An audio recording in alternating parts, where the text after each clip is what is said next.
ਸਾਹੋ ਜਿਸ ਪਾਸ ਬਹਿਠਿਆ ਸੋਹੀਐ ਸਭਨਾ ਬੇਸਾਹੋ। ਸਤਨਾਮ ਸ਼੍ਰੀ ਵਾਹਿਗੁਰੂ ਸਾਹਿਬ ਜੀ। ਵਡਹੰਸ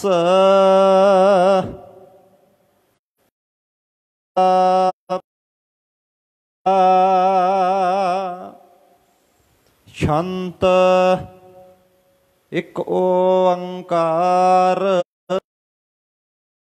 ਸਾਧ ਕਾਇਆ ਕੂੜ ਵਿਗਾੜ ਕਾਹੇ ਨਾਈਐ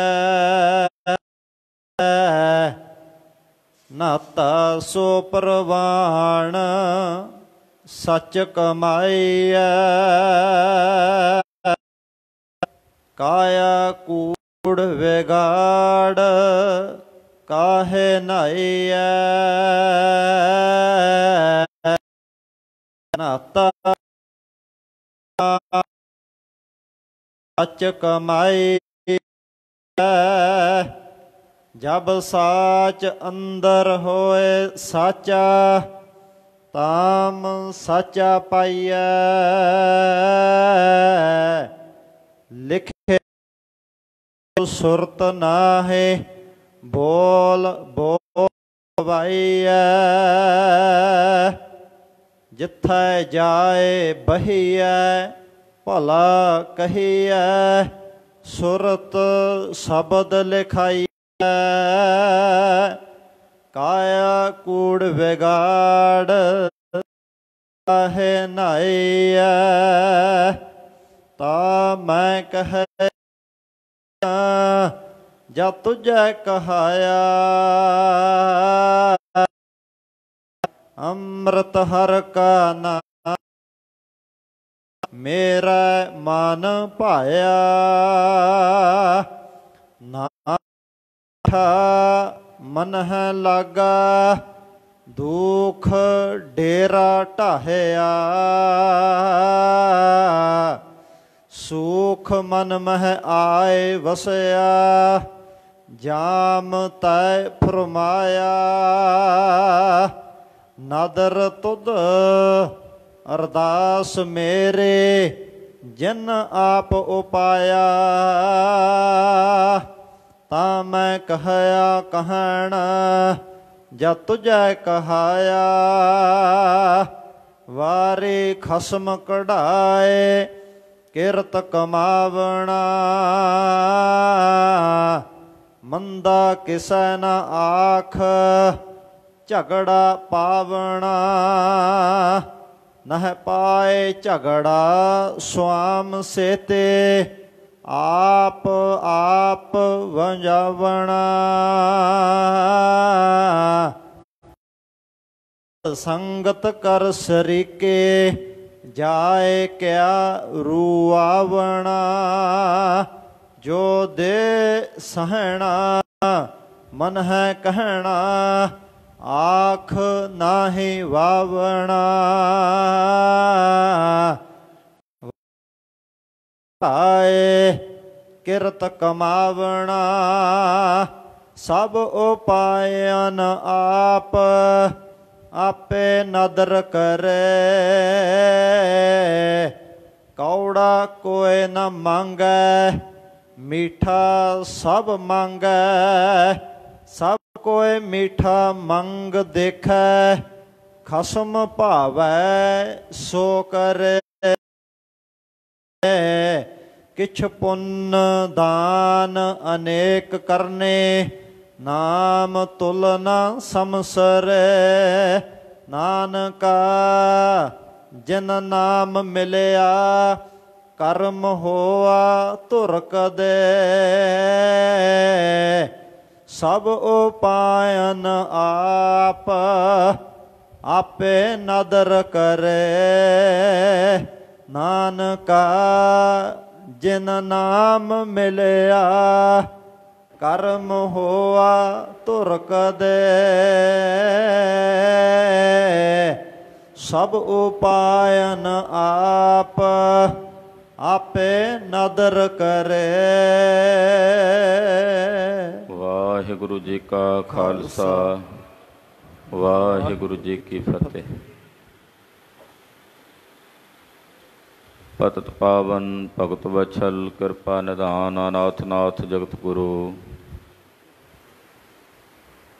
ਸ੍ਰੀ ਗੁਰੂ ਗ੍ਰੰਥ ਸਾਹਿਬ ਜੀ ਦੇ ਪਾਵਨ ਪਵਿੱਤਰ ਚਰਨ ਕਮਲਾਂ 'ਚ ਅੰਮ੍ਰਿਤ ਵੇਲੇ ਦੇ ਸਜੇ ਹੋਏ ਸੱਚਖੰਡ ਦੀਵਾਨਾਂ 'ਚ ਇਕੱਤਰ ਹੋਈ ਗੁਰੂ ਸਵਰੂਪ ਗੁਰੂ ਖਾਲਸਾ ਸਾਧ ਸੰਗਤ ਜੀਓ, ਧੰਨਤਾ ਦੇ ਪਾਤਰ ਹੋ। ਗੁਰੂ ਚਰਨਾਂ 'ਚ ਆਪਣਾ ਸਮਾਂ ਬਤੀਤ ਕਰਕੇ ਸਮਾਂ ਸਫਲ ਬਣਾ ਰਹੇ ਉਹ ਸੰਭਲ ਸੰਭਾਲ ਸਾਜਨ ਨੂੰ ਇਹ ਬੀਤੇ ਹਰ ਰਸ ਪੀਂਦਿਆਂ ਹਰ ਰਸ ਵਿੱਚ ਮੱਤੇ ਖੀਵਿਆਂ। ਕਰ ਸਫਲ ਉਡਨ ਦਾ ਜਾਮਦਾ ਇਹ ਠਹਿਰਨ ਜਾਚ ਨਾ ਜਾਣਦਾ, ਕਰ ਸਫਲ ਉਡਨ ਦਾ ਜਾਮਦਾ। ਆਪਣੇ ਸਮੇਂ ਨੂੰ ਸਫਲਿਆਂ ਕਰ ਰਹੇ ਹੋ ਗੁਰਬਾਣੀ ਦਾ ਰਸ ਭਿੰਨੜਾ ਕੀਰਤਨ। ਰਾਗੀ ਸਿੰਘਾਂ ਦੀ ਰਸਨਾ ਤੋਂ ਆਪ ਜੀ ਨੇ ਸਰਵਣ ਕੀਤਾ ਹੈ। ਪਾਵਨ ਸ੍ਰੀ ਮੁਖ ਵਾਕ ਹੁਕਮਨਾਮਾ ਅੰਮ੍ਰਿਤ ਵੇਲੇ ਨੂੰ ਪ੍ਰਾਪਤ ਹੋਇਆ। ਜਗਤ ਗੁਰੂ ਬਾਬਾ ਜੀ ਧੰਨ ਧੰਨ ਸ੍ਰੀ ਗੁਰੂ ਨਾਨਕ ਦੇਵ ਸਾਹਿਬ ਜੀ ਮਹਾਰਾਜ ਇਹ ਪਵਿੱਤਰ ਅੰਮ੍ਰਿਤ ਬਚਨ ਉਚਾਰਨ ਕਰਕੇ ਸਾਨੂੰ ਸਾਰਿਆਂ ਨੂੰ ਉਪਦੇਸ਼ ਦੇ ਰਹੇ ਨੇ। ਸਾਹਿਬ ਜੀ ਦਾ ਉਪਦੇਸ਼ 4 ਵਰਨਾਂ ਲਈ ਸਾਂਝਾ ਹੈ।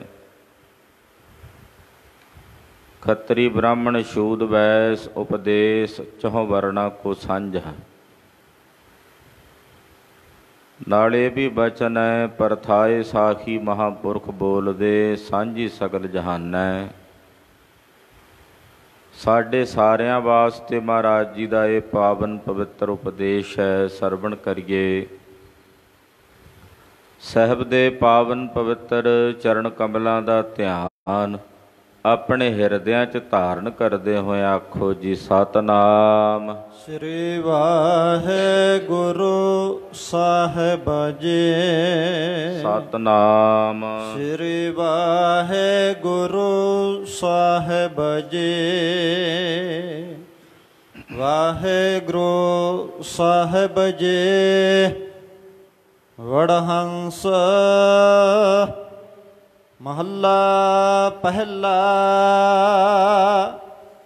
ਸ਼ੰਤ ਇਕ ਓੰਕਾਰ ਸਤਿਗੁਰ ਪ੍ਰਸਾਦ। ਵਡਹੰਸ ਰਾਗ ਹੈ। ਪਹਿਲੇ ਪਾਤਸ਼ਾਹ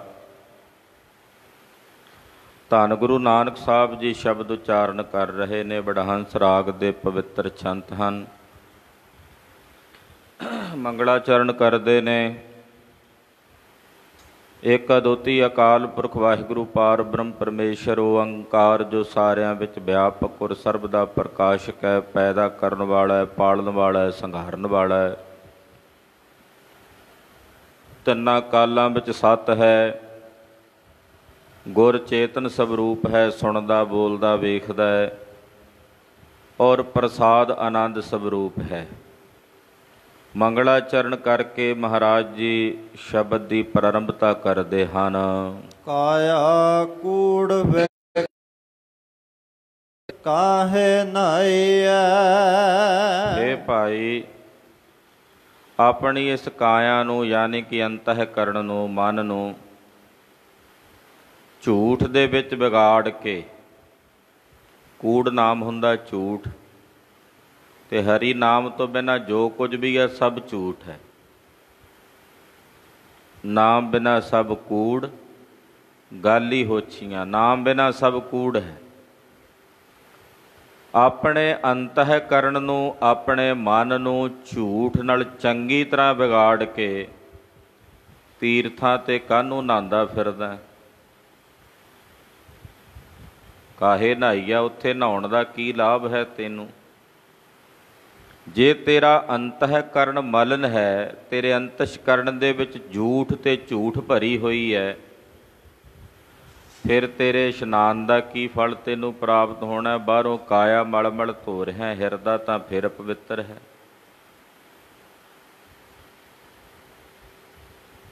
ਤੀਰਥਾਂ ਦਾ ਭਰਮਣ ਕਰਕੇ, ਤੀਰਥਾਂ ਦਾ ਰਟਨ ਕਰਕੇ ਮਨੁੱਖ ਸੋਚਦਾ ਹੈ ਮੈਂ ਬਹੁਤ ਸਾਰੇ ਤੀਰਥਾਂ ਤੇ ਨਹਾ ਲਿਆ, ਹੁਣ ਮੈਂ ਪਵਿੱਤਰ ਹੋ ਗਿਆ। ਪਰ ਜੇ ਹੰਕਾਰ ਚੁੱਕੀ ਬੈਠਾ ਆਪਣੇ ਮਨ ਵਿੱਚ ਉਹਨਾਂ ਤੀਰਥਾਂ ਦੀ ਯਾਤਰਾ ਦਾ, ਤੀਰਥਾਂ ਤੇ ਇਸ਼ਨਾਨ ਕਰਨ ਦਾ, ਤਾਂ ਉਸ ਹੰਕਾਰ ਕਰਕੇ ਦਾ ਅੰਤਸ਼ਕਰਨ ਇਤਨਾ ਮਲੀਨ ਤੇ ਮੈਲਾ ਹੋ ਚੁੱਕਾ ਹੈ। ਪਾਤਸ਼ਾਹ ਕਹਿੰਦੇ ਫਿਰ ਉਹਨਾਂ ਤੀਰਥਾਂ ਤੇ ਨਹਾਉਣ ਦਾ ਕੀ ਲਾਭ ਹੋਇਆ, ਕੀ ਫਲ ਪ੍ਰਾਪਤ ਹੋਇਆ? ਇਹ ਤਾਂ ਉਹ ਗੱਲ ਹੋਈ ਵੀ ਬਗਲਾ ਉੱਡ ਕੇ ਮਾਨ ਸਰੋਵਰ ਦੇ ਕਿਨਾਰੇ ਚਲਾ ਗਿਆ, ਪਰ ਉੱਥੇ ਜਾ ਕੇ ਉਹ ਹੰਸ ਤਾਂ ਨਹੀਂ ਬਣਿਆ, ਮੋਤੀ ਤਾਂ ਨਹੀਂ ਖਾਣ ਲੱਗ ਪਿਆ, ਰਿਹਾ ਤਾਂ ਫਿਰ ਵੀ ਬਗਲਾ। ਕਾਂ ਉੱਚੀ ਅਟਾਰੀ ਤੇ ਬਹਿ ਗਿਆ ਤੇ ਕੀ ਉਹ ਗਰੜ ਤਾਂ ਨਹੀਂ ਬਣ ਗਿਆ, ਰਿਹਾ ਤਾਂ ਫਿਰ ਵੀ ਕਾਂ। ਤੋ ਮਲਨ ਅੰਤਸ਼ ਕਰਨ ਵਾਲਾ ਮਨੁੱਖ, ਜਿਸ ਦੇ ਅੰਦਰ ਵਿਸ਼ੇ ਵਿਕਾਰਾਂ ਦੀ ਰਤੀ ਹੈ, ਉਹ ਅਗਰ ਤੀਰਥਾਂ ਦਾ ਭਰਮਣ ਕਰੇ, ਤੀਰਥਾਂ ਤੇ ਇਸ਼ਨਾਨ ਕਰੇ ਵੀ, ਤੇ ਉੱਥੇ ਜਾ ਕੇ ਵੀ ਤਿਸ ਦਾ ਅੰਤःਕਰਨ ਮਲ ਨਹੀਂ ਰਹਿੰਦਾ ਹੈ, ਤਿਸ ਦੇ ਅੰਤਸ਼ਕਰਨ ਦੇ ਵਿੱਚ ਪਵਿੱਤਰਤਾ ਨਹੀਂ ਆਉਂਦੀ। ਇਸ ਕਰਕੇ ਗੁਰਦੇਵ ਕਹਿੰਦੇ ਭਾਈ, ਝੂਠ ਨਾਲ ਆਪਣੀ ਕਾਇਆ ਨੂੰ ਵਿਗਾੜ ਕੇ, ਅੰਤਸ਼ਕਰਨ ਨੂੰ ਕੂੜ ਨਾਲ ਵਿਗਾੜ ਕੇ ਤੂੰ ਕਾਹਨੂੰ ਨਹਾਉਂਦਾ ਫਿਰਦਾ ਹੈ? ਨਾਤਾ ਸੋ ਪ੍ਰਵਾਣ ਸੱਚ ਕਮਾਈਐ। ਨਾਤਾ ਤਾਂ ਉਸੇ ਦਾ ਪ੍ਰਵਾਨ ਹੈ ਜਿਹੜਾ ਇਸ਼ਨਾਨ ਕਰਕੇ ਨਾਲ ਸੱਚ ਦੀ ਕਮਾਈ ਕਰੇ। ਕਰ ਇਸ਼ਨਾਨ ਸਿਮਰ ਪ੍ਰਭ ਆਪਣਾ, ਮਨ ਤਨ ਭਏ ਅਰੋਗਾ। ਇਸ਼ਨਾਨ ਕੀਤਾ ਤਾਂ ਉਸੇ ਦਾ ਪ੍ਰਵਾਨ ਹੈ ਜਿਹੜਾ ਇਸ਼ਨਾਨ ਕਰਕੇ ਮੁੜ ਕੇ ਸੱਚ ਦੀ ਕਮਾਈ ਕਰੇ, ਸਾਧਨਾ 'ਚ ਬੈਠੇ ਗੁਰਬਾਣੀ ਪੜ੍ਹੇ, ਪਰਮੇਸ਼ਰ ਦਾ ਭਜਨ ਕਰੇ, ਨਿਰੰਕਾਰ ਦਾ ਨਾਮ ਅਰਾਧੇ, ਫਿਰ ਨਹਾਤਾ ਪ੍ਰਵਾਨ ਹੈ, ਫਿਰ ਇਸ਼ਨਾਨ ਕੀਤਾ ਪ੍ਰਵਾਨ। ਤੇ ਜੇ ਪਰਮੇਸ਼ਰ ਦੇ ਸਿਮਰਨ ਤੋਂ, ਅਕਾਲ ਪੁਰਖ ਦੇ ਭਜਨ ਤੋਂ ਸਖਣਾ ਤੇ ਇਸ਼ਨਾਨ ਕਰਦਾ। ਹੁਣ ਅਸੀਂ ਵੀ ਰੋਜ਼ ਇਸ਼ਨਾਨ ਕਰ ਲਈਏ, ਜੇ ਬਾਣੀ ਨਾ ਪੜ੍ਹੀਏ, ਭਜਨ ਨਾ ਕਰੀਏ, ਫਿਰ ਸਾਡਾ ਨਾਤਾ ਕੀ ਕਰਦਾ? ਸਾਡਾ ਨਾਤਾ, ਸਾਡਾ ਇਸ਼ਨਾਨ ਕੀਤਾ ਉਦੋਂ ਸਫਲ ਹੁੰਦਾ ਹੈ ਜਦੋਂ ਇਸ਼ਨਾਨ ਕਰਕੇ ਅਸੀਂ ਗੁਰਬਾਣੀ ਪੜ੍ਹਦੇ ਹਾਂ, ਭਜਨ ਕਰਦੇ ਹਾਂ, ਸਿਮਰਨ ਕਰਦੇ ਹਾਂ। ਇਸ ਕਰਕੇ ਸਾਹਿਬ ਜੀ ਸਪਸ਼ਟ ਕਰਦੇ ਨੇ ਕਿ ਨਾਤਾ ਉਸੇ ਦਾ ਪ੍ਰਵਾਨ ਹੈ ਜਿਹੜਾ ਇਸ਼ਨਾਨ ਦੇ ਨਾਲ ਨਾਲ ਸੱਚ ਦੀ ਕਮਾਈ ਕਰਦਾ, ਸੱਚ ਨੂੰ ਅਰਾਧਦਾ। ਹੁਣ ਸੱਚ ਕੀ ਹੈ? ਸੱਚ ਪਰਮੇਸ਼ਰ ਦਾ ਨਾਮ ਹੈ। ਜਿਹੜਾ ਵੀ ਕੋਈ ਮਾਈ ਭਾਈ ਸੱਚ ਦੀ ਕਮਾਈ ਕਰਦਾ, ਉਸੇ ਦਾ ਨਾਤਾ, ਉਸੇ ਦਾ ਇਸ਼ਨਾਨ ਕੀਤਾ ਪ੍ਰਵਾਨ ਹੈ। ਜਬ ਸਾਚ ਅੰਦਰ ਹੋਏ ਸਾਚਾ, ਤਾਮ ਸਾਚਾ ਪਾਈਐ। ਜਦੋਂ ਅੰਦਰ ਸੱਚ ਹੋਵੇਗਾ ਤਾਂ ਇਹ ਸੱਚਾ ਹੋਵੇਗਾ। ਜੇ ਤੂੰ ਕਹੇ ਮੈਂ ਸੱਚਾ, ਏਦਾਂ ਥੋੜ੍ਹੀ ਸੱਚਾ ਹੋ ਸਕਦਾ। ਪਾਤਸ਼ਾਹ ਕਹਿੰਦੇ ਜੇ ਹਿਰਦੇ ਵਿੱਚ, ਅੰਤःਕਰਨ ਵਿੱਚ ਸੱਚ ਹੋਵੇਗਾ ਤਾਂ ਫਿਰ ਇਹ ਸੱਚਾ ਸਦਾਏਗਾ। ਜਿਸ ਦੇ ਹਿਰਦੇ ਵਿੱਚ ਸੱਚ ਹੈ ਉਹ ਮੁਖ ਵਿੱਚ ਵੀ ਸੱਚ, ਉਹ ਮੁਖੋਂ ਵੀ ਸੱਚ ਹੈ। ਔਰ ਇਹੋ ਜਿਹੇ ਸੱਚ ਨਾਲ ਜੁੜੇ ਹੋਏ ਜਿਹੜੇ ਗੁਰਮੁਖ ਨੇ, ਉਹਨਾਂ ਨੂੰ ਸੱਚ ਪਰਮੇਸ਼ਰ ਦੀ ਪ੍ਰਾਪਤੀ ਹੁੰਦੀ ਹੈ। ਤਾਮ ਸਾਚਾ ਪਾਈਐ, ਤਾਂ ਉਹਨਾਂ ਨੂੰ ਸੱਚ ਸਰੂਪ ਪਰਮੇਸ਼ਰ ਦੀ ਪ੍ਰਾਪਤੀ ਹੁੰਦੀ ਹੈ ਜਿਨ੍ਹਾਂ ਦੇ ਹਿਰਦੇ ਵਿੱਚ ਸੱਚ ਹੈ। ਮਹਾਂਪੁਰਸ਼ ਗੁਰਸਿੱਖ ਸਾਧ ਦੱਸਦੇ ਨੇ ਕਿ ਸੱਚ ਹਿਰਦੇ ਵਿੱਚ ਰਸਨਾ ਦੁਆਰਾ ਹੀ ਉਤਰਦਾ ਹੈ। ਅਸੀਂ ਆਪਣੀ ਜ਼ੁਬਾਨ ਤੋਂ ਜਿਸ ਤਰ੍ਹਾਂ ਦੇ ਬੋਲ ਬੋਲਦੇ ਹਾਂ, ਜਿਸ ਤਰ੍ਹਾਂ ਦੀਆਂ ਗੱਲਾਂ ਕਰਦੇ ਹਾਂ, ਉਹਨਾਂ ਬੋਲੇ ਹੋਏ ਬੋਲਾਂ ਦੇ ਮੁਤਾਬਕ ਸਾਡੇ ਅੰਤःਕਰਣ ਦੇ ਵਿੱਚ ਉੱਦਾਂ ਦੇ ਸੰਸਕਾਰ ਛਪਦੇ ਚਲੇ ਜਾਂਦੇ ਹਨ। ਕਿਉਂਕਿ ਅਸੀਂ ਜੋ ਬੋਲਦੇ ਹਾਂ ਉਹਦੇ 'ਚ ਸਾਡਾ ਧਿਆਨ ਕੇਂਦਰਿਤ ਹੁੰਦਾ ਹੈ। ਜਦੋਂ ਧਿਆਨ ਬੋਲਣ ਵਿੱਚ ਕੇਂਦਰਿਤ ਹੁੰਦਾ ਹੈ ਤਾਂ ਜੋ ਬੋਲਿਆ ਜਾ ਰਿਹਾ ਉਹ ਸਾਡੇ ਧਿਆਨ ਵਿੱਚ ਛਪ ਜਾਂਦਾ, ਸਾਡੀ ਸੁਰਤੀ ਵਿੱਚ ਛਪ ਜਾਂਦਾ। ਜਦੋਂ ਜ਼ੁਬਾਨ ਤੋਂ ਕੂੜ ਵਿਗਾੜ ਹੀ ਨਾ ਬੋਲਣਾ ਹੈ, ਜ਼ੁਬਾਨ ਤੋਂ ਨਿੰਦਾ ਚੁਗਲੀ ਦੇ ਬੋਲ ਬੋਲਣੇ ਨੇ, ਜ਼ੁਬਾਨ ਤੋਂ ਭੈੜੇ ਵਿਸ਼ਈ ਵਿਕਾਰੀ ਬੋਲ, ਹਿਰਦਾ ਵੀ ਉਸੇ ਤਰ੍ਹਾਂ ਦਾ ਹੁੰਦਾ ਚਲਾ ਜਾਏਗਾ। ਇਸ ਕਰਕੇ ਦੁਆਰ ਹੈ, ਇੱਕ ਐਸਾ ਦਰਵਾਜ਼ਾ ਹੈ ਰਸਨਾ ਜ਼ੁਬਾਨ, ਜਿਹਦੇ ਦੁਆਰਾ ਸਾਡੇ ਅੰਦਰ ਅਸੀਂ ਉਤਰਦੇ ਹਾਂ। ਜਦੋਂ ਇਸ ਰਸਨਾ ਨਾਲ ਸੱਚ ਦੀ ਆਰਾਧਨਾ ਕਰੀਏ ਤੇ ਹਿਰਦੇ 'ਚ ਸੱਚ ਵਸਦਾ, ਸੱਚ ਹਿਰਦੇ ਨੂੰ ਧਾਰਨ ਕਰਦਾ।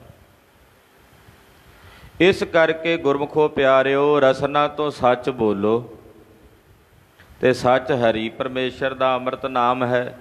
ਜਿਹੜਾ ਰਸਨਾ ਨਾਲ ਸੱਚ ਨਾਮ ਬੋਲਣ ਲੱਗ ਪੈਂਦਾ ਹੈ ਉਹ ਫਿਰ ਆਪਣੀ ਰਸਨਾ ਨਾਲ ਨਿੰਦਾ ਨਹੀਂ ਕਰਦਾ, ਚੁਗਲੀ ਨਹੀਂ ਕਰਦਾ, ਉਹ ਆਪਣੀ ਰਸਨਾ ਨਾਲ ਝੂਠ ਨਹੀਂ ਬੋਲਦਾ। ਕਿ ਮੈਂ ਜਿਸ ਜ਼ੁਬਾਨ ਦੇ ਨਾਲ ਪਰਮੇਸ਼ਰ ਦਾ ਜਸ ਕਰਦਾ, ਮੈਂ ਆਪਣੀ ਉਸ ਜ਼ੁਬਾਨ ਦੇ ਨਾਲ ਝੂਠ ਨਹੀਂ ਬੋਲਣਾ। ਜਿਸ ਜ਼ੁਬਾਨ ਨਾਲ ਮੈਂ ਵਾਹਿਗੁਰੂ ਵਾਹਿਗੁਰੂ ਕਰਦਾ, ਆਪਣੀ ਉਸ ਜ਼ੁਬਾਨ ਨਾਲ ਕਿਸੇ ਦੀ ਚੁਗਲੀ ਨਹੀਂ ਕਰਨੀ।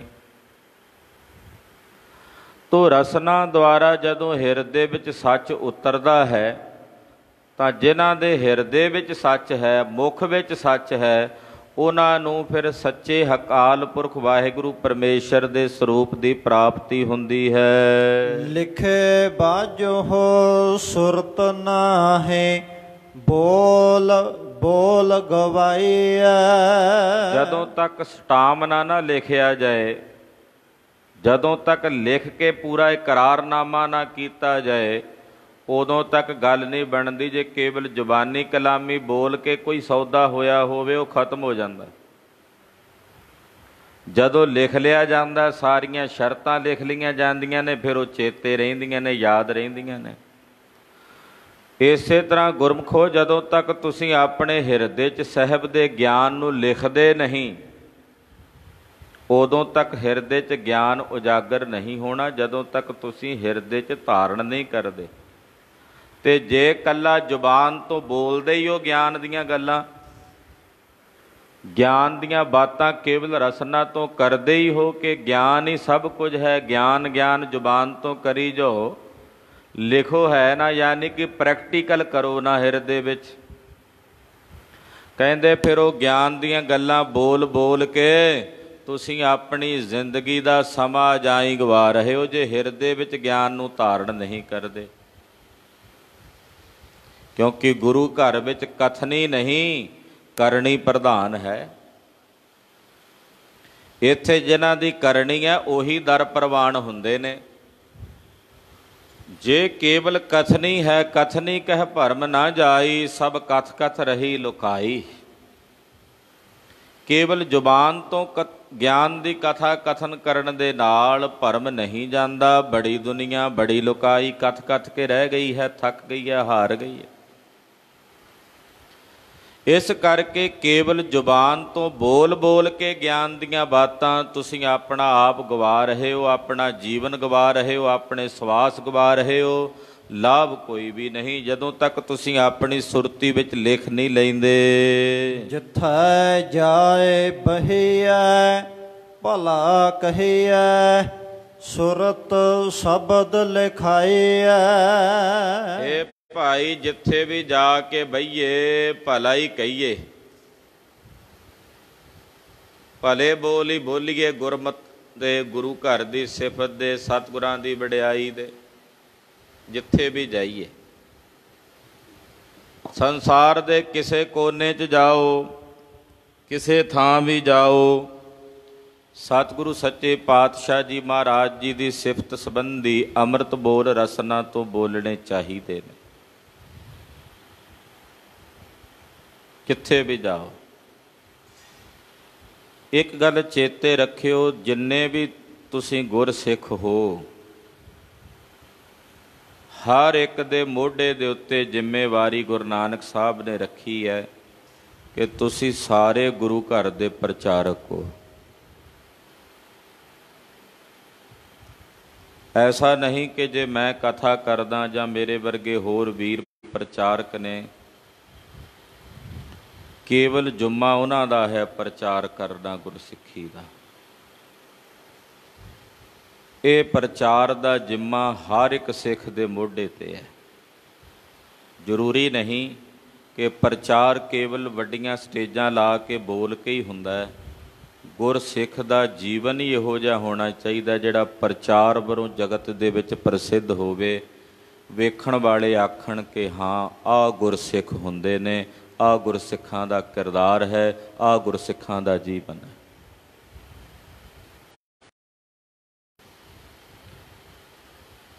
ਗੁਰਸਿੱਖ ਨੂੰ ਬੜਾ ਸੋਚ ਕੇ ਸਮਝ ਕੇ ਆਪਣਾ ਪੈਰ ਰੱਖਣਾ ਪੈਂਦਾ। ਸਿਰ 'ਤੇ ਬੱਧੀ ਦਸਤਾਰ ਸਾਡੇ 'ਤੇ ਬੜੀ ਵੱਡੀ ਜ਼ਿੰਮੇਵਾਰੀ ਹੈ। ਕਿਤੇ ਇਸ ਦਸਤਾਰ ਨੂੰ ਬੰਨ੍ਹ ਕੇ ਸੀਸ ਦੇ ਉੱਤੇ ਕਦੇ ਅਸੀਂ ਐਸਾ ਕੰਮ ਨਾ ਕਰੀਏ ਜਿਹੜਾ ਮੇਰੇ ਗੁਰੂ ਨੂੰ ਜਾਂ ਮੇਰੇ ਗੁਰੂ ਕੀ ਸਿੱਖੀ ਨੂੰ ਕਲੰਕਿਤ ਕਰੇ।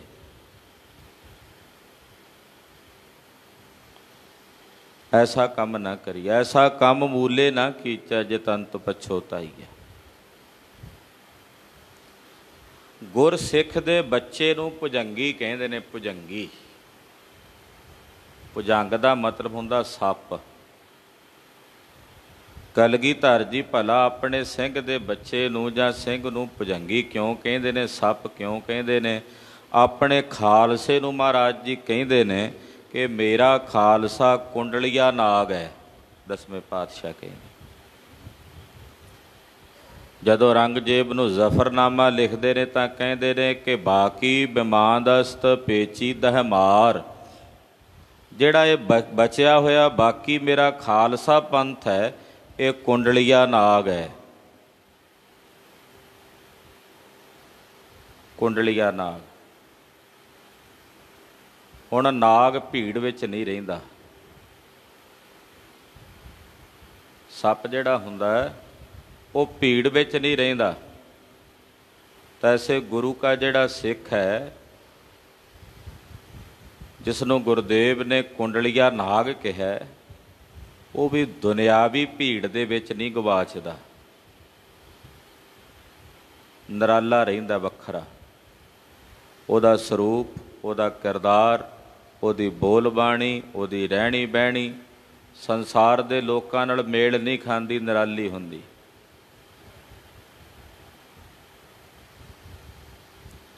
ਫਿਰ ਸੱਪ ਦੀ ਇੱਕ ਖਾਸੀਅਤ ਇਹ ਵੀ ਹੈ, ਇੱਕਦਮ ਜਦੋਂ ਕਿਸੇ ਨੂੰ ਦਰਸ਼ਨ ਦਿੰਦਾ ਤੇ ਵੇਖਣ ਵਾਲਾ ਡਰ ਜਾਂਦਾ, ਭੈ ਭੀਤ ਹੋ ਜਾਂਦਾ। ਜਿਹੜਾ ਵੀ ਵੇਖਦਾ ਇੱਕਦਮ ਇੱਕ ਵਾਰੀ ਛਹਿ ਜਾਂਦਾ। ਪਰ ਉਹ ਸੱਪ ਉਦੋਂ ਤੱਕ ਉਸ ਨੂੰ ਕੁਝ ਨਹੀਂ ਕਹਿੰਦਾ ਜਦੋਂ ਤੱਕ ਉਹਨੂੰ ਛੇੜੇ ਨਾ। ਖਾਲਸੇ ਦਾ ਦਰਸ਼ਨ ਪ੍ਰਤਾਪੀ ਹੈ। ਤਿਆਰ ਬਰ ਤਿਆਰ ਸ਼ਸਤਰ ਧਾਰੀ ਸਿੰਘ ਜਦੋਂ ਕਿਤੇ ਇੱਕਦਮ ਕਿਸੇ ਆਮ ਲੋਕਾਂ ਨੂੰ ਦਰਸ਼ਨ ਦਿੰਦਾ ਤੇ ਇੱਕ ਵਾਰੀ ਵੇਖ ਕੇ ਉਹ ਭੈ ਭੀਤ ਹੁੰਦੇ ਨੇ, ਪਰ ਉਹ ਕਹਿ ਦਿੰਦਾ ਭਾਈ ਉਦੋਂ ਤੱਕ ਮੈਂ ਤੁਹਾਡੇ ਤੇ ਕੋਈ ਹਮਲਾ ਨਹੀਂ ਕਰਨਾ ਜਦੋਂ ਤੱਕ ਤੁਸੀਂ ਪਹਿਲ ਨਹੀਂ ਕਰਦੇ। ਇਹ ਨਿਰਾਲਾਪਨ ਹੈ। ਇਸੇ ਕਰਕੇ ਗੁਰਦੇਵ ਨੇ ਆਪਣੇ ਖਾਲਸੇ ਨੂੰ ਕੁੰਡਲੀਆ ਨਾਗ ਕਿਹਾ। ਕੁੰਡਲੀਆ ਨਾਗ। ਇਹ ਜਿੱਥੇ ਜਾਂਦਾ ਉੱਥੇ ਹੀ ਭਲਾ ਕਹੇਗਾ, ਪਰ ਜੇ ਗੁਰਸਿੱਖੀ ਦੇ ਸਿਧਾਂਤ ਤੇ, ਗੁਰਮਤਿ ਦੇ ਸਿਧਾਂਤ ਤੇ, ਗੁਰੂ ਦੇ ਸੰਬੰਧ ਵਿੱਚ ਕੋਈ ਕਿਸੇ ਪ੍ਰਕਾਰ ਦੀ ਦਖਲਅੰਦਾਜ਼ੀ ਕਰਦਾ ਤਾਂ ਫਿਰ ਉਹਦੇ ਵਾਸਤੇ ਕਾਲ ਰੂਪ ਵੀ ਹੈ। ਫਿਰ ਇਹ ਕਾਲ ਰੂਪ ਵੀ ਹੈ। ਗਰੀਬ ਨਵਾਜ਼ ਸਾਹਿਬ ਸੱਚੇ ਪਾਤਸ਼ਾਹ ਕਹਿੰਦੇ, ਸਿੱਖੋ ਤੁਹਾਡੀ ਸਾਰਿਆਂ ਦੀ ਜ਼ਿੰਮੇਵਾਰੀ ਹੈ ਕਿ ਤੁਹਾਡਾ ਜੀਵਨ ਹੀ ਇਹੋ ਜਿਹਾ ਪ੍ਰਚਾਰ ਬਣੇ ਜਿੱਥੇ ਜਾਓ ਭਲਾ ਕਹੋ। ਜਿੱਥੇ ਜਾਓ। ਗੁਰੂ ਨਾਨਕ ਦੇ ਘਰ ਦੀ ਬਾਤ ਕਹੋ। ਹੋਰ ਧਰਮਾਂ ਦੇ ਮਤਾਂ ਦੇ ਲੋਕ ਐਸੇ ਨੂੰ ਜਿੱਥੇ ਵੀ ਰਿਸ਼ਤੇਦਾਰੀ 'ਚ ਜਾਂਦੇ ਨੇ, ਸੰਬੰਧੀਆਂ 'ਚ ਜਾਂਦੇ ਨੇ, ਕਿਸੇ ਮਜਲਿਸ 'ਚ ਜਾਂਦੇ ਨੇ, ਉਹਨਾਂ ਨੇ ਜਾ ਕੇ ਆਪਣੇ ਮਤ ਦੀ ਗੱਲ ਕਰਨੀ ਵੀ ਸਾਡੇ ਭਗਵਾਨ ਜੀ ਇੱਦਾਂ ਆਖਦੇ ਨੇ, ਇੱਦਾਂ ਕਹਿੰਦੇ ਨੇ, ਇੱਦਾਂ ਦੁੱਖ ਦੂਰ ਕਰਦੇ ਨੇ, ਇੱਦਾਂ ਉੱਥੇ ਅਰਦਾਸ ਹੁੰਦੀ ਹੈ। ਉਹ ਪ੍ਰਚਾਰ ਕਰਦੇ ਨੇ ਆਪਣਾ। ਤੇ ਅਸੀਂ ਕੀ ਕਰਦੇ ਹਾਂ? ਇਹ ਹੁਣ ਅਸੀਂ ਵੇਖਣਾ ਵਿਸ਼ਲੇਸ਼ਣ ਕਰਕੇ। ਜਿੱਥੇ ਕਹੋ, ਸੰਬੰਧੀਆਂ 'ਚ ਗਏ ਹੋ, ਗੁਰੂ ਨਾਨਕ ਦੇ ਘਰ ਦੀ ਬਾਤ, ਗੁਰਸਿੱਖੀ ਦੀ ਬਾਤ। ਕਿਸੇ ਮਿੱਤਰਾਂ ਦੀ ਮਜਲਿਸ 'ਚ ਗਏ ਹੋ, ਉੱਥੇ ਗੁਰੂ ਘਰ ਦੀ ਬਾਤ। ਹੋ ਸਕਦਾ ਤੁਹਾਡੇ ਕੋਲੋਂ ਕੋਈ ਬਾਤ ਸੁਣ ਕੇ ਪ੍ਰਭਾਵਿਤ ਹੋ ਜਾਏ ਤੇ ਉਹ ਗੁਰੂ ਘਰ ਵਿੱਚ, ਗੁਰੂ ਸ਼ਰਨ ਵਿੱਚ ਆ ਜਾਏ। ਤੇ ਕਿਸੇ ਇੱਕ ਨੂੰ ਵੀ ਜੇ ਤੁਸੀਂ ਆਪਣੀ ਜ਼ਿੰਦਗੀ 'ਚ ਗੁਰੂ ਚਰਨਾਂ ਨਾਲ ਜੋੜ ਦਿੱਤਾ ਤਾਂ ਸਮਝ ਲਓ ਬੜਾ ਵੱਡਾ ਪੁੰਨ ਖੱਟ ਲਿਆ।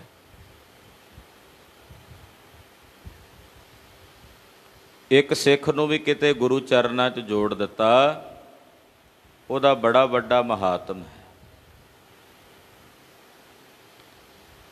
ਤੋ ਦਇਆਨਿਧ ਸੁਆਮੀ ਸਾਹਿਬ ਸੱਚੇ ਪਾਤਸ਼ਾਹ ਕਹਿੰਦੇ, ਜਿੱਥੇ ਜਾਓ ਭਲਾ ਕਹੋ।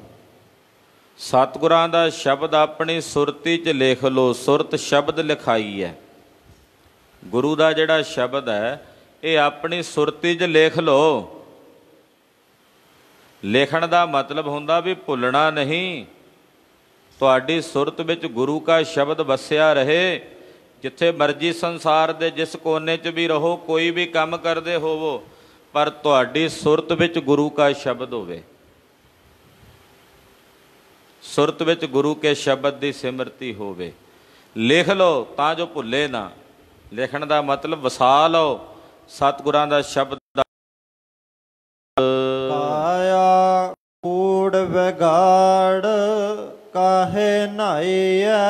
ਕਾਇਆ ਨੂੰ ਝੂਠ 'ਚ ਵਿਗਾੜ ਕੇ ਕਾਹਨੂੰ ਤੀਰਥਾਂ ਤੇ ਨਹਾਉਂਦਾ ਫਿਰਦਾ। ਜੇ ਹਿਰਦਾ ਮੈਲਾ, ਅੰਤਸ਼ਕਰਨ ਮਲੀਨ ਹੈ, ਫਿਰ ਕਾਹਨੂੰ ਨਹਾਉਂਦਾ ਫਿਰਦਾ ਕਾਇਆ ਨੂੰ ਵਿਗਾੜ ਕੇ।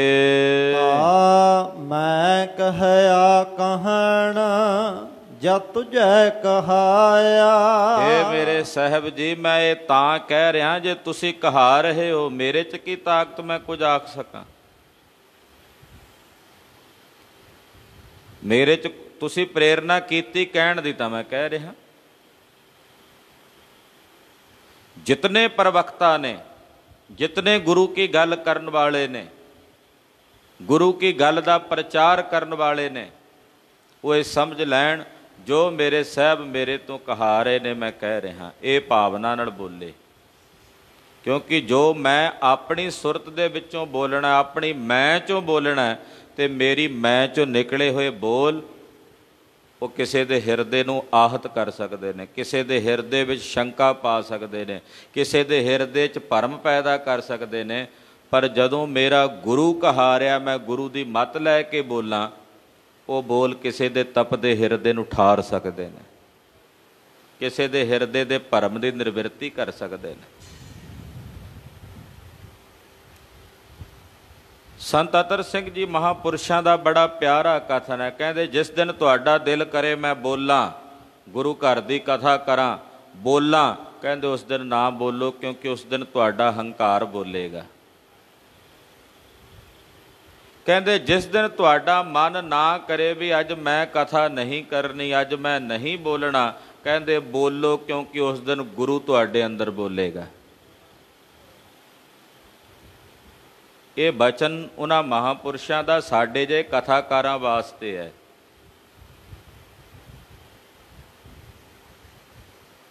ਔਰ ਇਹ ਪ੍ਰੈਕਟੀਕਲ ਹੈ। ਜਿਸ ਦਿਨ ਨਾ ਕਰੇ ਚਿੱਤ ਬੋਲਣ ਨੂੰ, ਬੋਲੀਏ, ਉਸ ਦਿਨ ਅੰਮ੍ਰਿਤ ਵਰਸਦਾ ਹੈ। ਬੁੱਧੀ ਅਸਚਰਜ ਵਿਸਮਾਦ ਵਿੱਚ ਚਲੀ ਜਾਂਦੀ ਹੈ ਕਿ ਬੋਲ ਤਾਂ ਮੈਂ ਕਿਤੇ ਪੜ੍ਹੇ ਨਹੀਂ, ਕਿਤੇ ਵੇਖੇ ਨਹੀਂ, ਸੁਣੇ ਨਹੀਂ, ਕਿੱਥੋਂ ਆ ਗਏ। ਤਾਂ ਮੈਂ ਕਹਿਆ ਕਹਿਣ ਜਾਂ ਤੁਝੈ ਕਹਾਇਆ। ਮੈਂ ਇਹ ਕਹਿਣ ਜੋਗਾ ਤਾਂ ਹੋਇਆ, ਮੈਂ ਇਹ ਬੋਲ ਰਿਹਾ ਤਾਂ ਬੋਲ ਰਿਹਾ। ਹੇ ਗੁਰੂ ਹਰਿਕ੍ਰਿਸ਼ਨ ਸਾਹਿਬ, ਤੁਹਾਡੀ ਛੜੀ ਸਿਰ ਤੇ ਪਈ ਹੈ ਤਾਂ ਪਿਆ ਬੋਲਦਾ। ਜਦੋਂ ਛੜੀ ਚੁੱਕ ਲੋਗੇ ਮੈਂ ਕੱਖ ਵੀ ਨਹੀਂ, ਕੁਝ ਵੀ ਨਹੀਂ, ਗੂੰਗਾ। ਛੜੀ ਰੱਖਦੇ ਹੋ ਤਾਂ ਬੋਲਦਾ ਹਾਂ, ਚੁੱਕ ਲੈਂਦੇ ਹੋ ਤਾਂ ਗੂੰਗਾ ਹਾਂ।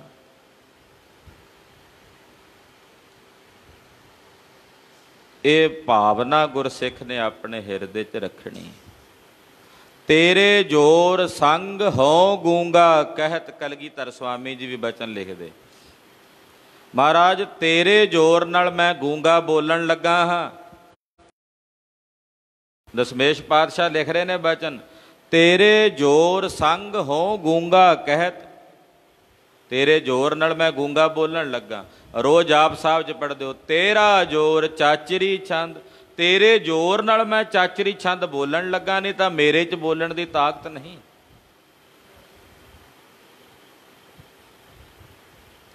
ਤਾਂ ਮੈਂ ਕਹਿਆ, ਤਾਂ ਮੈਂ ਕਹਿਣ ਜੋਗਾ ਹੋਇਆ, ਜੇ ਤੁਸੀਂ ਮੇਰੇ ਤੋਂ ਪ੍ਰੇਰਨਾ ਕਰਕੇ ਕਹਾਇਆ ਹੈ। ਅੰਮ੍ਰਿਤ ਹਰਿ ਕਾ ਨਾਮ ਮੇਰਾ ਮਨ ਭਾਇਆ। ਮੇਰੇ ਸਾਹਿਬ ਦਾ ਨਾਮ ਅੰਮ੍ਰਿਤ ਹੈ, ਮੁਰਦਿਆਂ ਨੂੰ ਜਿਉਂਦਾ ਕਰਨ ਵਾਲਾ ਹੈ, ਮੁਰਦਿਆਂ ਨੂੰ ਸੁਰਜੀਤ ਕਰਨ ਵਾਲਾ ਹੈ।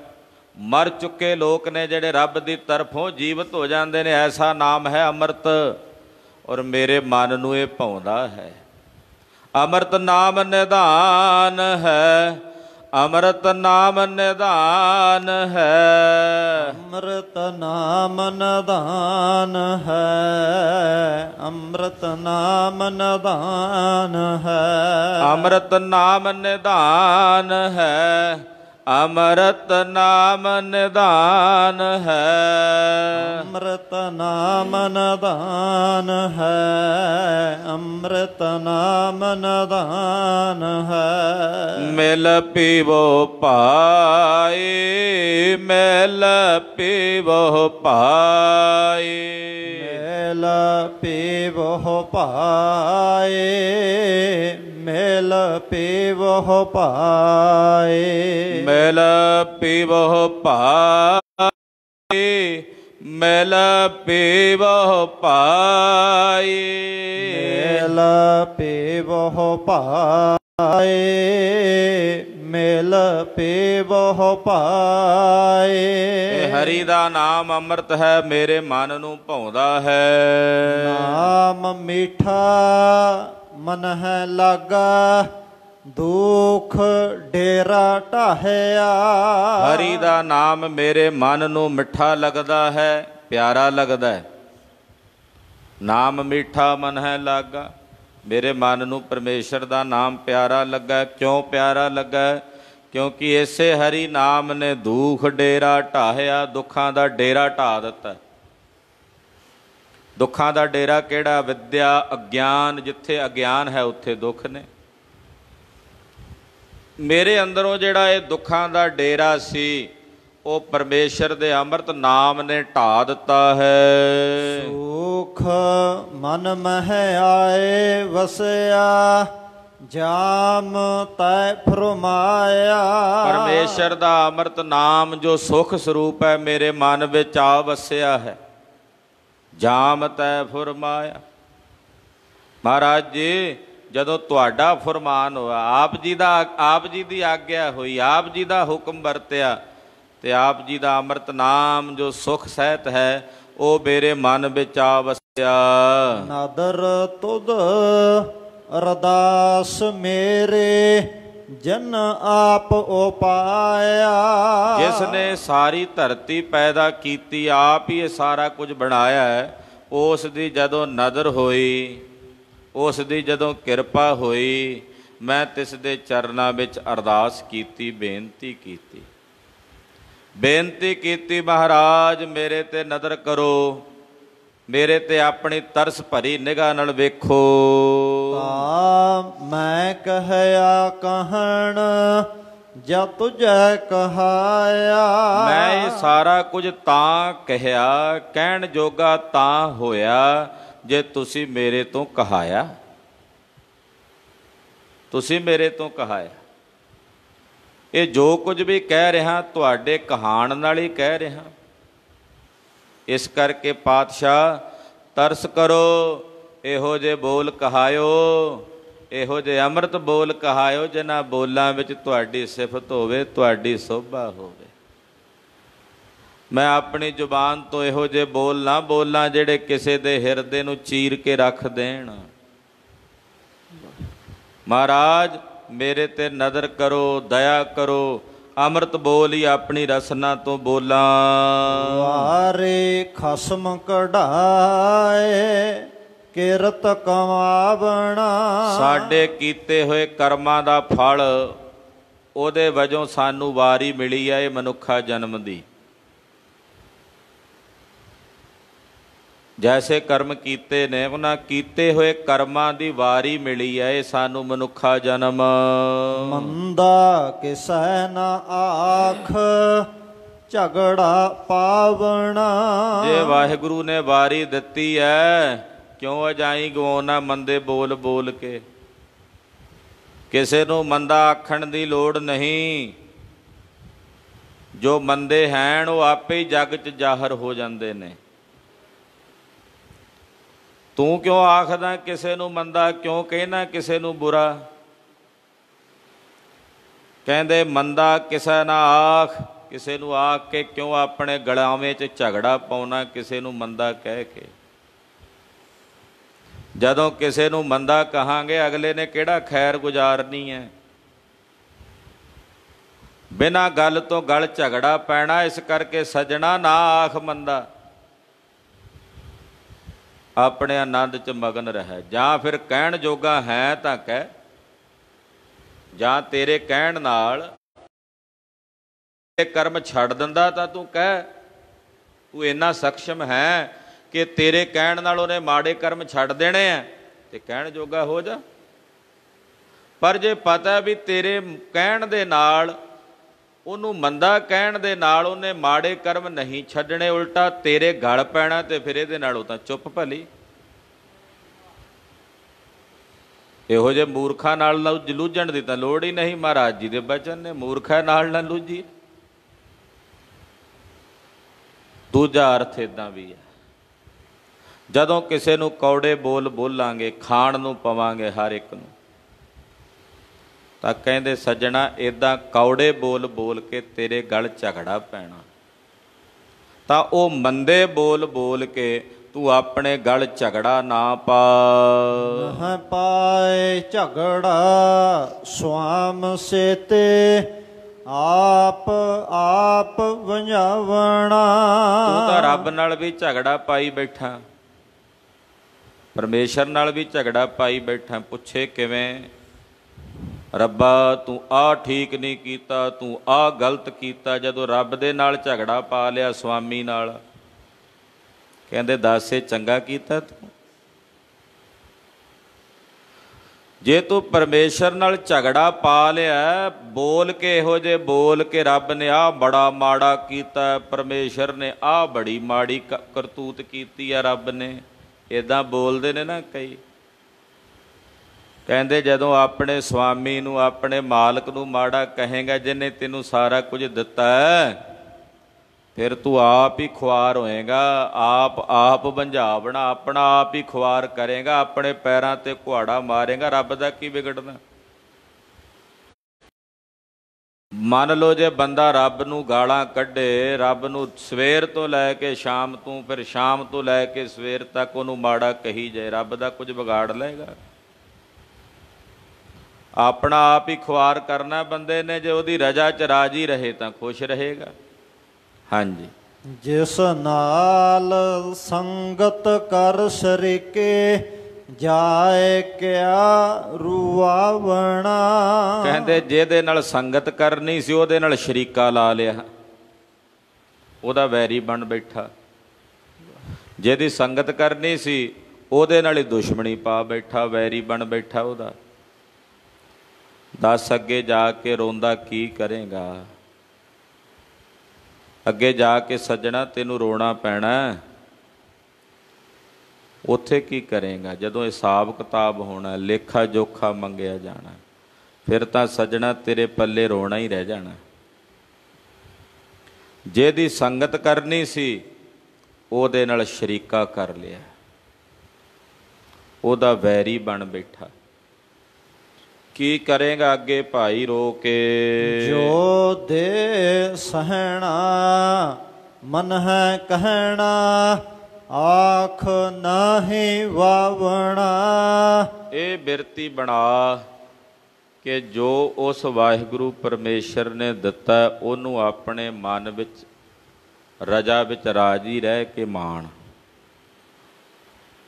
ਮਨ ਹੈ ਕਹਿਣਾ, ਆਪਣੇ ਮਨ ਨੂੰ ਹੀ ਕਹਿਣਾ, ਮਨਾ ਰੱਬ ਨੇ ਜੋ ਦਿੱਤਾ ਇਹਦੇ 'ਚ ਰਾਜੀ ਰਹਿ, ਤੇਰੇ ਕਰਮਾਂ ਦਾ ਫਲ ਹੈ ਜੋ ਤੈਨੂੰ ਮਿਲ ਰਿਹਾ, ਚੰਗਾ ਚਾਹੇ ਮਾੜਾ, ਤੇਰੇ ਕਰਮਾਂ ਦਾ ਫਲ ਹੈ। ਆਪਣੇ ਮਨ ਨੂੰ ਇੱਦਾਂ ਕਹੋ।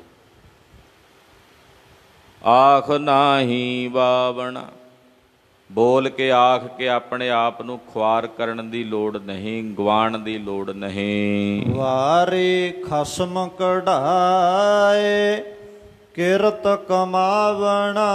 ਇਹਦੀ ਕੀਤੀ ਹੋਈ ਕਿਰਤ ਦੇ ਫਲ ਸਦਕਾ ਜੋ ਇਹਨੇ ਕਰਮ ਕਮਾਏ ਨੇ ਉਹਦੇ ਮੂਜਬ ਵਾਹਿਗੁਰੂ ਪਰਮੇਸ਼ਰ ਨੇ ਇਸ ਨੂੰ ਵਾਰੀ ਦਿੱਤੀ ਹੈ, ਜਾਂ ਅੱਗੇ ਜਿਹੜੀਆਂ ਜੋਨੀਆਂ ਦੀ ਵਾਰੀ ਮਿਲਣੀ ਆ ਉਹ ਇਹਦੇ ਕੀਤੇ ਕਰਮਾਂ ਦੇ ਮੁਤਾਬਕ ਪ੍ਰਾਪਤ ਹੋਣੀ ਹੈ। ਸਭ ਉਪਾਇਨ ਆਪ ਆਪੇ ਨਦਰ ਕਰੇ। ਗੁਰੂ ਨੇ ਸਾਰਾ ਕੁਝ ਆਪ ਹੀ ਉਪਾਇਨ ਕਹੀਏ ਪੈਦਾ ਕੀਤਾ ਹੈ। ਉਹਨੇ ਹੀ ਇੱਕ ਓੰਕਾਰ ਤੋਂ ਸਾਰਾ ਆਕਾਰ ਬਣਾਇਆ। ਇਸ ਕਰਕੇ ਨਿਰੰਕਾਰ ਨੇ ਵਿਧਾਤੇ ਨੇ ਇਹ ਸਾਰਾ ਕੁਝ ਆਪ ਪੈਦਾ ਕੀਤਾ, ਆਪ ਹੀ ਬਣਾਇਆ ਔਰ ਆਪ ਹੀ ਸਾਰਿਆਂ ਤੇ ਨਜ਼ਰ ਕਰਕੇ ਵੇਖ ਰਿਹਾ, ਯਾਨੀ ਕਿ ਬਣਾ ਕੇ ਫਿਰ ਪਾਲ ਵੀ ਰਿਹਾ। ਐਸਾ ਨਹੀਂ ਕਿ ਪੈਦਾ ਕੀਤਾ ਤੇ ਪਾਲਦਾ ਨਹੀਂ। ਜੇ ਪੈਦਾ ਕੀਤੇ ਨੇ ਸਾਰੇ ਜੀਵ ਜੰਤੂ ਫਿਰ ਉਹਨਾਂ ਨੂੰ ਨਜ਼ਰ ਕਰਕੇ ਵੇਖ ਕੇ ਪਾਲ ਵੀ ਰਿਹਾ। ਕੌੜਾ ਕੋਏ ਨ ਮੰਗੈ ਮਿੱਠਾ ਸਭ ਮੰਗੈ। ਰੱਬ ਕੋਲੋਂ ਕਦੇ ਕਿਸੇ ਨੇ ਕੌੜਾ ਮੰਗਿਆ? ਦੁੱਖ ਤਾਂ ਨਹੀਂ ਮੰਗਿਆ, ਸਾਰੇ ਮਿੱਠਾ ਸੁੱਖ ਹੀ ਮੰਗਦੇ ਆ। ਹੁਣ ਇਹ ਮੰਗਦਾ ਮਿੱਠਾ ਮਿਲਦਾ ਕੌੜਾ, ਐਸਾ ਕੀ ਕਿਉਂ ਹੁੰਦਾ ਐਸਾ? ਇਹ ਮੰਗੇ ਤਾਂ ਸੁੱਖ, ਮਿਲ ਗਿਆ ਦੁੱਖ। ਇਹਦਾ ਕਾਰਨ ਹੈ ਕਿ ਜਿਹੜੇ ਸੁੱਖ ਮੰਗੇ ਨੇ ਉਹਨਾਂ ਸੁੱਖਾਂ ਦੇ ਨਾਲ ਉਹਨਾਂ ਦਾ ਪਰਛਾਵਾਂ ਦੁੱਖ ਵੀ ਹੈ, ਉਹ ਵੀ ਆਉਣਾ ਨਾਲ। ਇਸ ਕਰਕੇ ਗੁਰਸਿੱਖ ਇਹਨਾਂ ਦੋਹਾਂ ਤੋਂ ਉੱਪਰ ਉੱਠ ਜਾਂਦਾ। ਉਹ ਨਾ ਦੁੱਖ ਮੰਗਦਾ ਨਾ ਸੁੱਖ, ਦੋਨਾਂ ਵਿੱਚ ਇੱਕ ਸਮਾਨ ਹੀ ਰਹਿੰਦਾ। ਹਰਖ ਸੋਗ ਦੋਨਾਂ ਵਿੱਚ ਇੱਕ ਸਮਾਨ ਬਿਰਤੀ ਰੱਖਦਾ ਜਿਹੜਾ ਗੁਰਮੁਖ ਹੈ।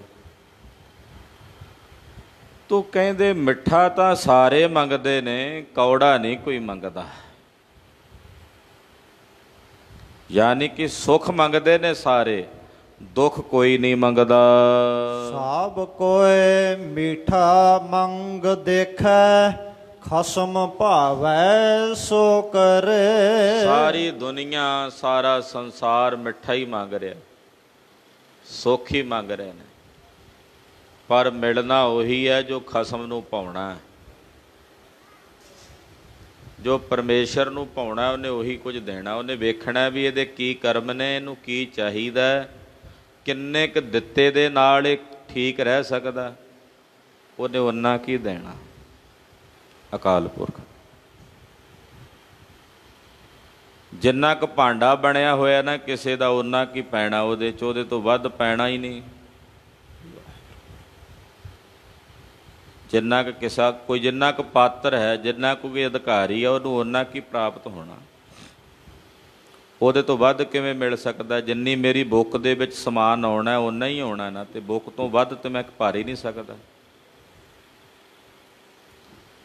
ਇਸ ਕਰਕੇ ਭਾਵੇਂ ਸਾਰੀ ਦੁਨੀਆ ਮਿੱਠਾ ਮੰਗਦੀ ਹੈ, ਪਰ ਮਿਲਣਾ ਉਹੀ ਹੈ ਜੋ ਪਰਮੇਸ਼ਰ ਨੂੰ ਪਾਉਣਾ। ਹਾਂਜੀ। ਕਿਛ ਪੁੰਨ ਦਾਨ ਅਨੇਕ ਕਰਨੇ ਨਾਮ ਤੁਲਨਾ ਸਮਸਰੇ।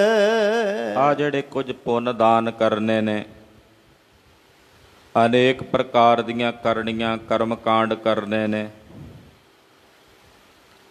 ਇਹ ਜਿੰਨੇ ਵੀ ਕਰਮ ਕਾਂਡ ਨੇ ਜਾਂ ਇਹ ਜਿੰਨੇ ਵੀ ਪੁੰਨ ਦਾਨ ਨੇ, ਪਰਮੇਸ਼ਰ ਦੇ ਨਾਮ ਦੇ ਬਰਾਬਰ ਕੁਝ ਵੀ ਨਹੀਂ। ਨਾਮ ਤੁਲ ਨਾ ਸਮਸਰ, ਪਰਮੇਸ਼ਰ ਦੇ ਨਾਮ ਦੇ ਤੁਲ ਨਹੀਂ ਹਨ ਇਹ ਸਾਰੇ।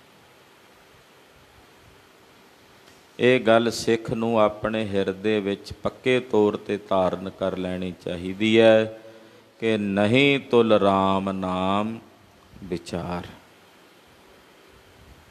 ਜਾਪ ਤਾਪ ਗਿਆਨ ਸਭ ਧਿਆਨ, ਖਟ ਸ਼ਾਸਤਰ ਸਿਮਰਤ ਵਖਿਆਨ, ਜੋਗ ਅਭਿਆਸ ਕਰਮ ਧਰਮ ਕਿਰਿਆ, ਸਗਲ ਤਿਆਗ ਬਨ ਮੱਧੇ ਫਿਰਿਆ।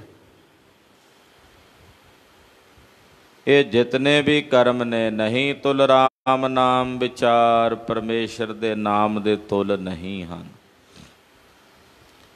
ਬਹੁ ਸ਼ਾਸਤਰ ਬਹੁ ਸਿਮਰਤੀ, ਪੇਖੇ ਸਰਬ ਢੰਡੋਲ, ਪੁੱਜਸ ਨਾਹੀ ਹਰ ਹਰੇ, ਨਾਨਕ ਨਾਮ ਅਮੋਲ। ਪਰਮੇਸ਼ਰ ਦੇ ਨਾਮ ਦੇ ਬਰਾਬਰ ਇਹ ਕੋਈ ਵੀ ਨਹੀਂ ਪੁੱਜ ਸਕਦਾ। ਪੁੱਜਸ ਦਾ ਮਤਲਬ ਉਹਦੇ ਬਰਾਬਰ ਨਹੀਂ ਹੋ ਸਕਦੇ। ਪਰਮੇਸ਼ਰ ਦਾ ਨਾਮ ਐਸਾ ਅਮੋਲਕ ਹੈ, ਇਹ ਅਮੋਲਕ ਦਾਤ ਹੈ ਕਿ ਹਰੀ ਪਰਮੇਸ਼ਰ ਦੇ ਨਾਮ ਦੇ ਤੁਲ ਨਾ ਕੋਈ ਪੁੰਨ ਹੈ, ਨਾ ਕੋਈ ਦਾਨ ਹੈ, ਨਾ ਹੀ ਕੋਈ ਸੰਸਾਰ ਦਾ ਕਰਮ ਕਾਂਡ ਹੈ। ਨਾਨਕਾ ਜਿਨ ਨਾਮ ਮਿਲਿਆ, ਕਰਮ ਹੋਆ ਧੁਰ ਕਦੇ। ਧੰਨ ਸ੍ਰੀ ਗੁਰੂ ਨਾਨਕ ਦੇਵ ਸਾਹਿਬ ਜੀ ਮਹਾਰਾਜ ਫੁਰਮਾਨ ਕਰਦੇ ਨੇ, ਜਿਨ੍ਹਾਂ ਨੂੰ ਹਰੀ ਅਕਾਲ ਪੁਰਖ ਵਾਹਿਗੁਰੂ ਪਰਮੇਸ਼ਰ ਦਾ ਅੰਮ੍ਰਿਤ ਨਾਮ ਮਿਲਿਆ,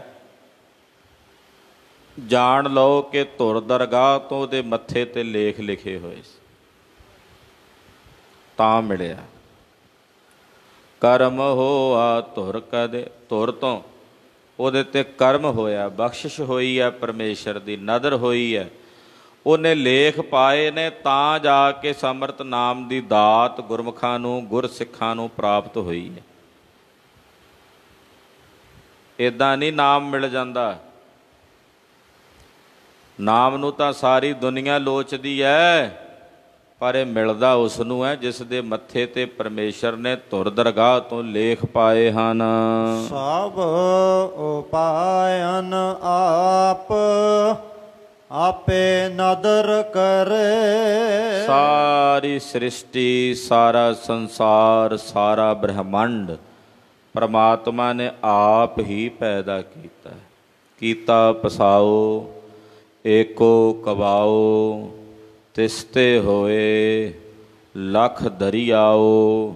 ਇਹ ਸਾਰਾ ਪਸਾਰਾ ਵਾਹਿਗੁਰੂ ਨੇ, ਪਰਮੇਸ਼ਰ ਨੇ ਆਪ ਪੈਦਾ ਕੀਤਾ ਔਰ ਆਪ ਪੈਦਾ ਕਰਕੇ ਆਪ ਹੀ ਸਾਰਿਆਂ ਤੇ ਆਪਣੀ ਨਜ਼ਰ ਕਰਕੇ ਸਭ ਨੂੰ ਪਾਲ ਰਿਹਾ ਹੈ।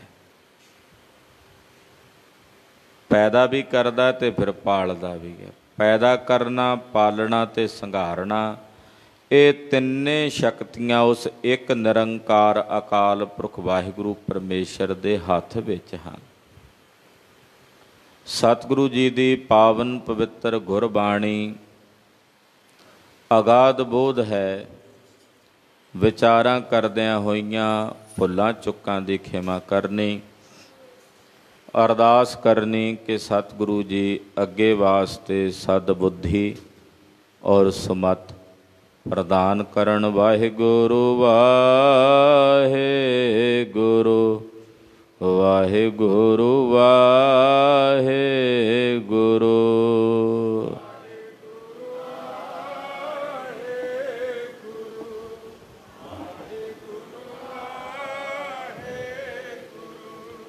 ਵਾਹਿਗੁਰੂ ਵਾਹਿਗੁਰੂ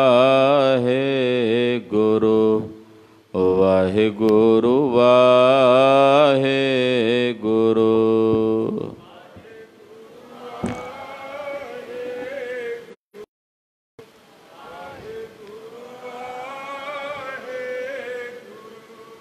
ਵਾਹਿਗੁਰੂ ਵਾਹਿਗੁਰੂ।